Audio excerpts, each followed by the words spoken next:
Subscribe করুন walk with Bong boys এবং আমাদের লেটেস্ট ভিডিওর আপডেট পেতে অবশ্যই বেল আইকনটি প্রেস করুন এবং নোটিফিকেশনে গিয়ে অল অপশনটি ক্লিক করে রাখুন।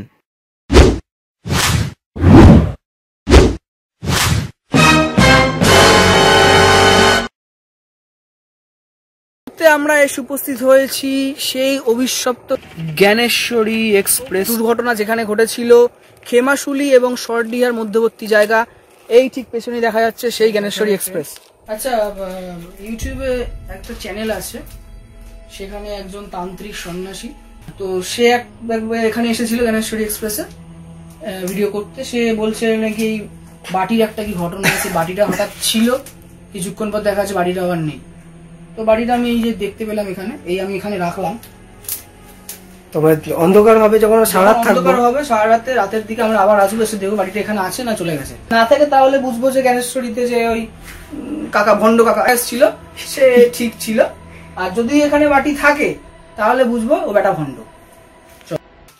আস্তে আস্তে উঠলেই মনে হচ্ছে যেন পড়ে যাবে। দেখে দেখে ঢালু ঢালু রয়েছে।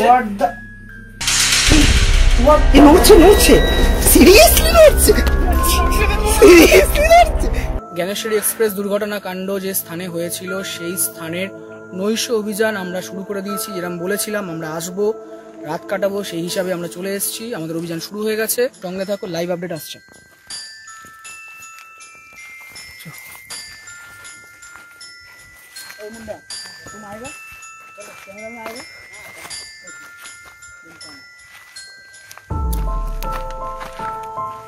কাছে যাবে।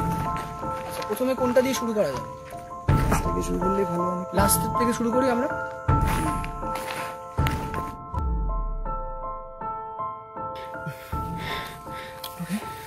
তো আমাদের অভিযান শুরু হয়ে গেছে। যেমন দেখেছিলাম প্রথম পর্বে আমরা দেখেছিলাম, এটা সেকেন্ড পর্ব। চলো আমরা রাতে থাকবো, দেখবো। কাম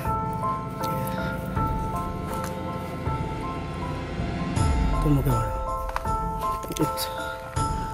আমরা ট্রেনের ফার্স্ট বগিতে আমরা ঢুকবো, দেখবো কি আছে। কিছু ঝোপঝাড়ের আওয়াজ পাচ্ছিলাম, জানি না হাতি ছিল কিনা। সো আমরা ভয় পেয়ে গেছি, স্কেয়ার্ড হিয়ার, কারণ জায়গাটা পুরো চুপচাপ, হাতি বেরোতে পারে। নিচে ফেলে, নিচে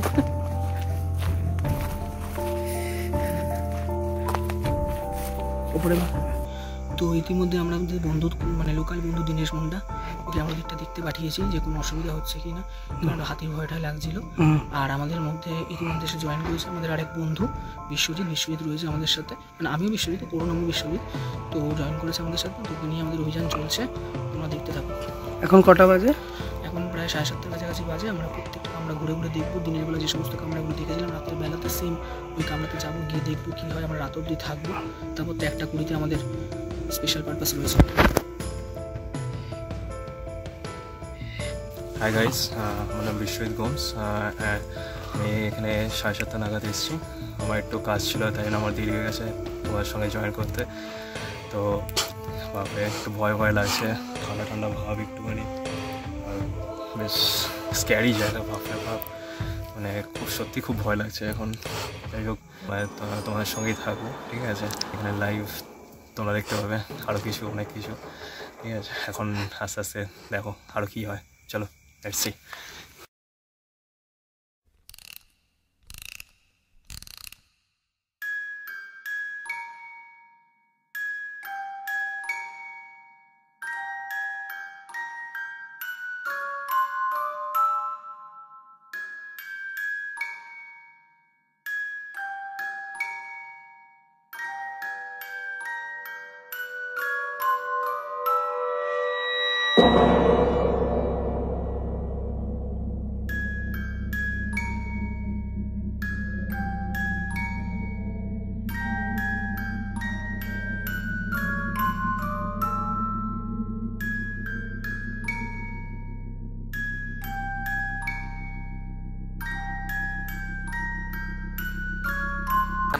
ভাবতেই অবাক লাগছে যে এই ট্রেনের মধ্যেই ছিল কত মানুষ যারা যাচ্ছে তাদের গন্তব্যের খোঁজে।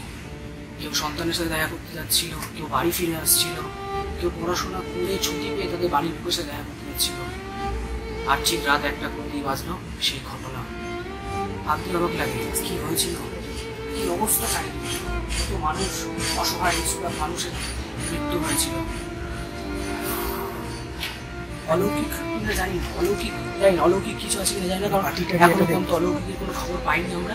ঠিক আছে, যেহেতু অন্ধকার, একটু গা ছমছমে পরিবেশ রয়েছে। কলকাতা শহরে যেমন অন্যরকম থাকে এই সময়টা, মেট্রো থাকে, গাড়ি ঘোড়ার আওয়াজ থাকে, বন্ধু বান্ধব আড্ডা গল্প হয়, কিন্তু এখানটা পুরো নিষ্পাপ। ট্রেন মাঝে মধ্যে বেরিয়ে যাচ্ছে, বাকি সময়টা প্রচুর, কোনো সাউন্ড নেই। অলরেডি আমরা ঘেমে গেছি, দেখতেই পাচ্ছ। তো কোনো অভিজ্ঞতা এখনো কিন্তু হয়নি। এবার আমরা নেমে যাব। তো S7 কামরা আমরা দেখতে পাচ্ছি উঠেছে। না তোর মুখ আস্তে করে বন্ধ কর।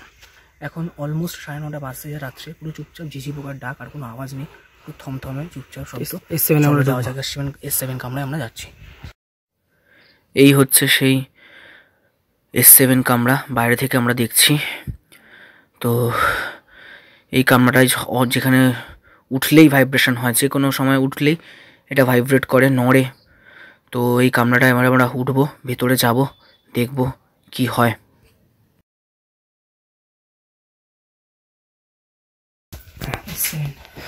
S7 এর মধ্যে আমরা একটু দুলছি, একটু কাঁপছে জিনিসটা। এই কিসের আওয়াজ হচ্ছে?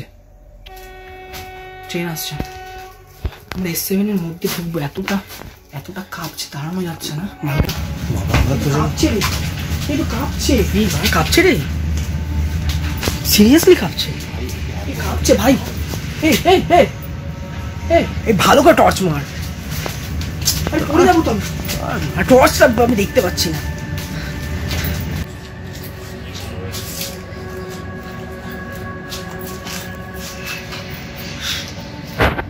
তুলে নি S7 কাঁপছে, বগিটা দুলছে, পুরো বগি দুলছে, পুরো বগি দুলছে, পুরো বগি দুলছে, পুরো বগি।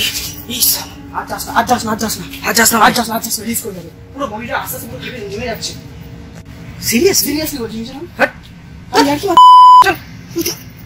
ভয় লাগছে না খালি বলছি। চল দিকে চল, তাড়াতাড়ি চল।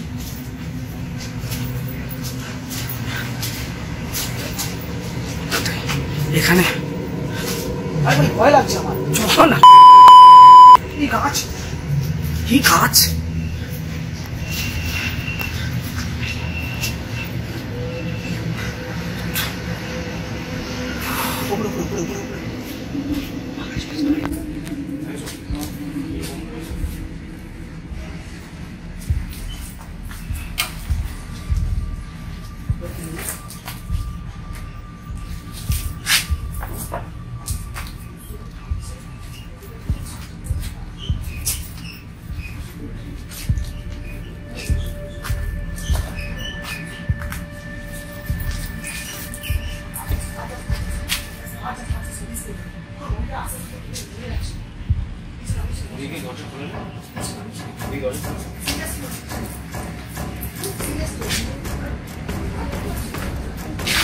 নেমে আয়, নেমে আয়।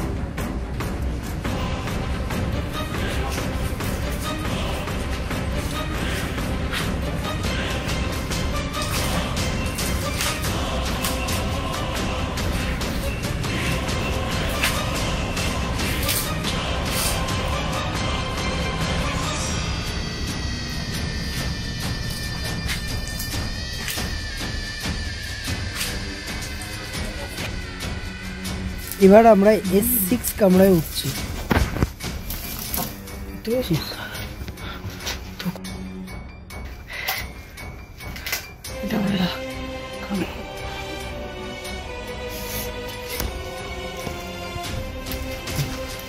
তো আমরা আরেকটা কামরায় চলে এসেছি।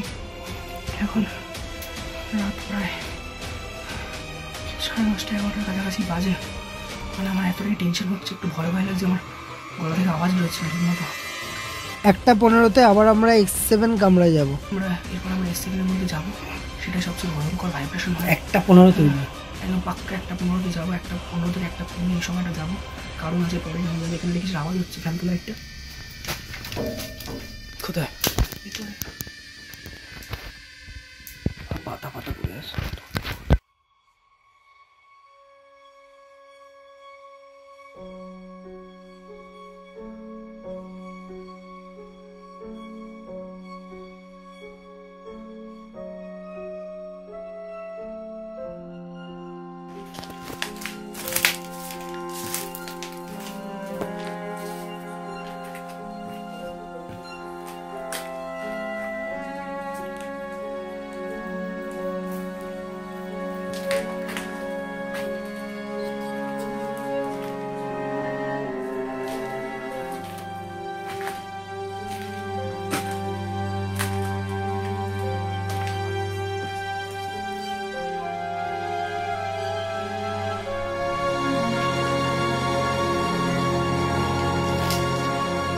তো ওকে গাইজ, আমরা হাঁটতে হাঁটতে একটু দিকটা দেখছি, দেখা যাচ্ছে চারিদিকে পুরো অন্ধকার, এদিকে পুরো জঙ্গল ভর্তি, হাতিটা দিকে বেরিয়ে আসতে পারে, এদিকটা বলছিলাম ভয় লাগছে। হ্যাঁ হাতি অন্ধকার রয়েছে এদিকে, ভয়ের আছে।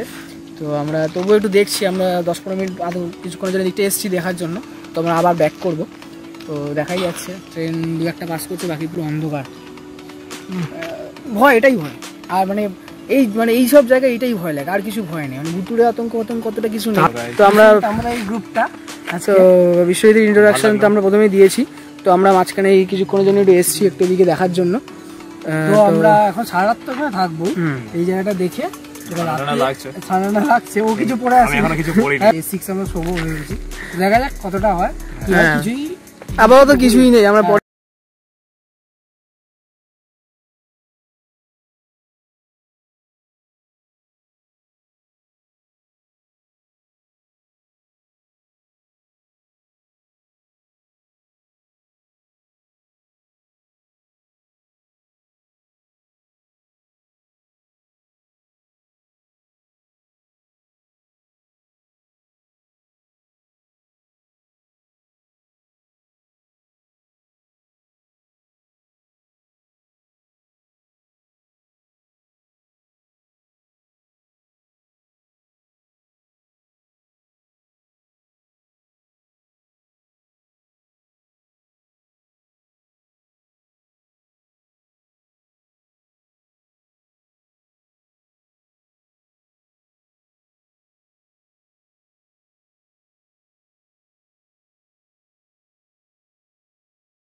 তো এই কামরাটা আমরা যাব, সামনে আছে অন্য কামরা, আমরা এই কামরাটা পুরো হেলে আছে, নিচটা দেখতে পাচ্ছেন পুরো হেলে আছে। তো আমরা সেটা যাবো, অলরেডি ঘেমে গেছি, ভয়ে টেনশনে, কারণ এটা একদম ভয়ঙ্কর অন্ধকার, চারিদিক কোনো আলো নেই, কিছু নেই, মাঝে মধ্যে ট্রেন চলে যাচ্ছে, ঝিঝি পোকার ডাক, হাতি আসতেও পারে নাও আসতে পারে, নট শিওর, সাপ খোপ থাকতে পারে, তো সেই জন্যই টেনশন। ভুতুরে কোনো ভয় খুব একটা পাচ্ছি না বললেই চলে। ওকে চল, আমরা তাহলে একটু ওয়েট করি, তারপর আমরা ঢুকবো। তো এবার আমরা S5 কামরায় উঠছি, সেখানে গিয়ে আমরা মোমবাতি ধরিয়ে আবার আমরা সেখানে কিছুক্ষণ থেকে S7 কামরায় আবার যাব, এবং রাতের বাকি সময়টা আমরা আইদার S5 বা S6 কামরায় কাটাবো। সঙ্গে থাকো, লাইভ আপডেট আসছে।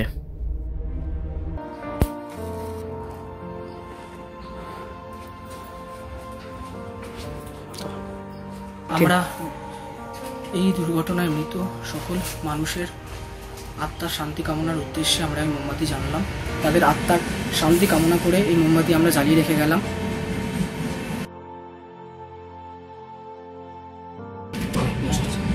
তো আমরা বসাচ্ছি, বসিয়ে দিই।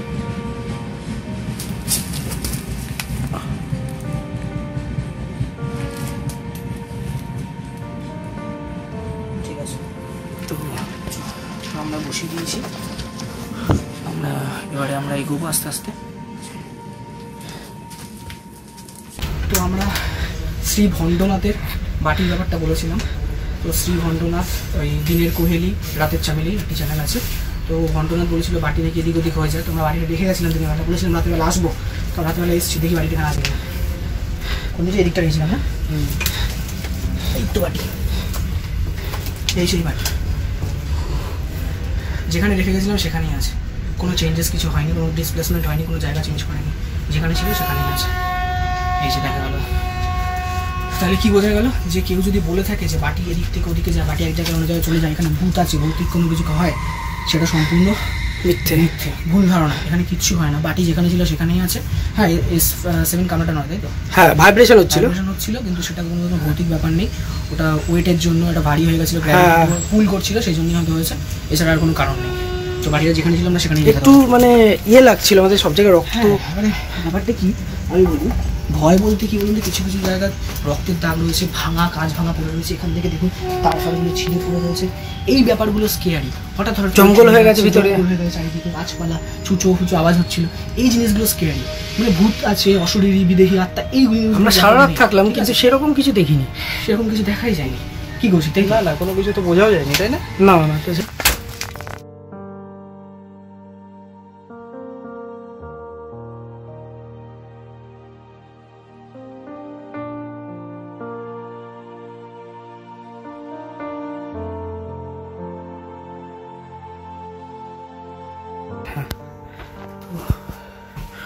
S7-এর মধ্যে রয়েছে।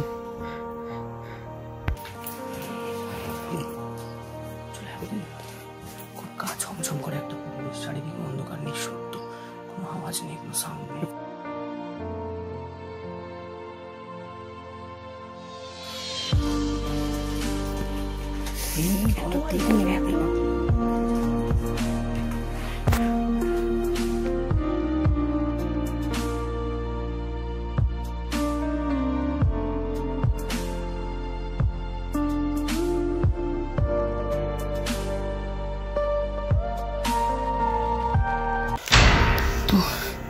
S7 কামরায় রয়েছি পুরো।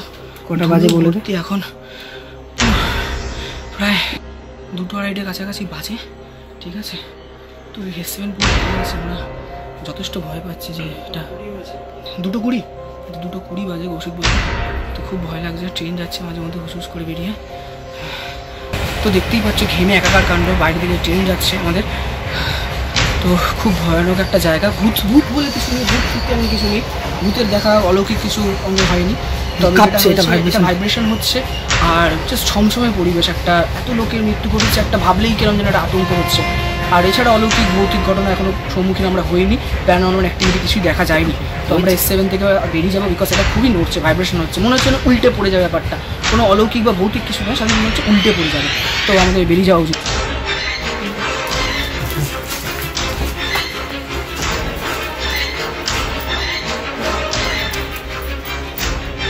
তো নেমে পড়লাম।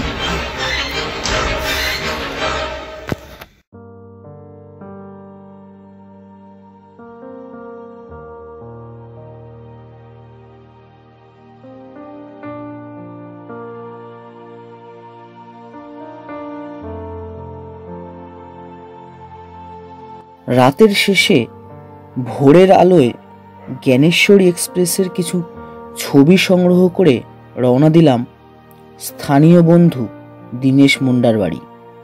সেখানে দুপুরের আহার সেরে পড়ন্ত বিকেলে বাড়ি ফিরে আসার পথে জ্ঞানেশ্বরী এক্সপ্রেস দুর্ঘটনাকাণ্ডে মৃত মানুষগুলোর কথা ভেবে চোখে জল চলে আসছিল। এই মর্মান্তিক দুর্ঘটনা আর এতগুলো মানুষের মৃত্যুর জলজ্যান্ত সাক্ষী হয়ে একা পড়ে রয়েছে এই জ্ঞানেশ্বরী।